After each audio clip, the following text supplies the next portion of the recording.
오늘 우리에게 주시는 하나님의 말씀은 구약성경 사무엘상 17장 47절 말씀입니다. 또 여호와의 구원하심이 칼과 창에 있지 아니함을 이 무리에게 알게 하리라. 전쟁은 여호와께 속한 것인지 그가 너희를 우리 손에 넘기시리라. 아멘. 17장에 어떤 이야기가 있냐면요, 이스라엘과 블레셋이 또다시 싸우게 됩니다. 두 번 이미 싸웠는데요, 이번에 또 싸우게 됩니다. 그래서 엘라 골짜기가 뭔지 아시죠? 산비탈에 내려오면 이렇게 물이 흐르는 그 골짜기를 사이에 두고 양쪽 군대가 대치하게 됩니다.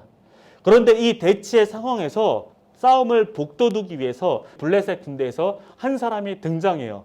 그는 키가 6규빗하고 한 뼘이나 되었다. 머리엔 노수로 만든 투구를 쓰고 몸에는 비늘 갑옷을 입었고, 근데 그 무게가 5,000세겔이래요. 그의 창자루는 배틀의 용두머리만큼 굵었고 그 창날의 무게는 쇠 600세겔이다. 약 7kg. 아주 위협적인 이 사람이 나와서 이스라엘을 향해 이렇게 외치는 겁니다. 나와 1대1로 맞붙을 사람을 보내라. 1대1로 이 싸우자는 이 요구에 이스라엘 백성들은 어떻게 했을까요? 사울과 온 이스라엘은 블레셋 사람이 하는 말을 듣고 몹시 놀라서 떨기만 했다라고 하고 있습니다.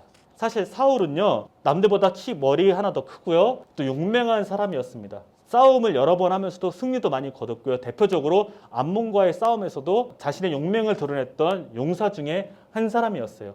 그런데 사울과 요나단과 이스라엘 모든 군인이 이 골리앗의 외형을 보고 겁먹어서 두려워했다는 것이죠. 그렇게 40일간 전쟁은 시작되지 않았어요. 그러자 골리앗은 이스라엘 군대를 향해서 모욕적인 언어를 막 하는 거예요. 그런데 아무리 이렇게 도발을 하더라도 이스라엘 진영은 꿈쩍하지 않았어요. 왜요? 두려웠기 때문이죠. 이런 상황에서 한 사람이 이 전쟁터에 방문합니다. 근데 이 사람은요, 싸우기에 온 사람이 아니에요. 아버지의 심부름 때문에 왔습니다. 이 전쟁에 참여한 형인 엘리압과 아비나답과 삼마의 안부를 확인하기 위해서 아버지가 다윗을 이 전쟁터로 보냈습니다. 그런데 이 전쟁터 도착한 다윗이 이 골리앗이 떠드는 소리를 듣게 된 겁니다. 욕을 듣고 난 다윗이 마음 안에 분노가 일어난 것이죠. 40일간 꼼짝하지 못한 상황에서 사울왕은 어떤 제안을 했냐면요, 누구라도 나가서 싸우면서 이긴다면 3가지 조건을 걸었어요. 첫 번째는 많은 상을 주겠다.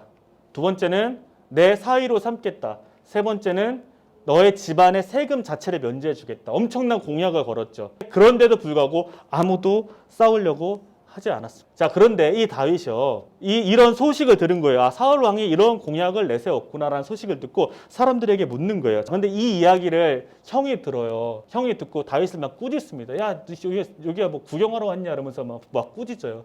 그런데 다윗은 그거에 굴하지 않고 또 다른 섬에 가서 이것을 묻는 거예요. 이 소식이 왕의 귀까지 들린 거예요. 그래서 왕이 데리고 오라고 합니다. 딱 보니까 어떤 사람이에요? 청소년인 거예요. 사울에게 불려간 다윗은 이렇게 이야기합니다. 저자 때문에 상심하시지 마십시오. 소인이 나가 저 블레셋 놈과 싸우겠습니다. 사울의 눈에 볼 땐 다윗은 어떻게 보였을까요? 사울 왕뿐만 아니라 이스라엘 군인들도, 적군들마저도 승산이 있다고 생각하는 사람은 아마도 없었을 것입니다. 이것은 용기가 아니라 무모한 행동이라고 생각했을 것입니다. 누가 봐도 불리한 싸움을 다윗은 왜 싸우려고 했을까요? 바로 여기서 다윗의 믿음 중심이 드러납니다. 다윗은 이 싸움의 승리는 눈에 보이는 조건이 아니라 하나님의 손에 달려있다고 믿었어요. 그래서 이렇게 말하는 것이죠. 내가 칼을 차고 창을 메고 토창을 들고 나에게로 나왔으나 나는 내가 모욕하는 이스라엘 군대의 하나님 곧 만군의 주님의 이름을 의지하고 너에게로 나왔다. 골리앗이라는 이 상황을 두고 사울 왕과 이스라엘은 인간의 시각으로 이 싸움을 이해했습니다. 그렇기 때문에 그를 이기려면 그만큼 크거나 강하거나 용맹한 사람이 필요했던 것이죠. 이스라엘이 앞선 싸움에 승리했던 비결도 하나님께서 그 전쟁을 승리하게 해주셨기 때문이었습니다. 그런데 그 사실을 까마득하게 잊어버리고 여전히 그들은 눈에 보이는 그 외적 조건에 함몰되어 있는 것이죠. 하지만 오늘 청소년 다윗은 달랐습니다. 다윗은 이 싸움이 힘과 용맹으로 결정되는 것이 아니라 하나님께 달려있다는 것을 믿었습니다. 그렇기 때문에 또한 그는 이렇게 47절에 고백하는 거예요. 오늘 우리가 읽은 말씀이죠. 또 여호와의 구원이 칼과 창에 있지 아니함을 이 무리에게 알게 하리라.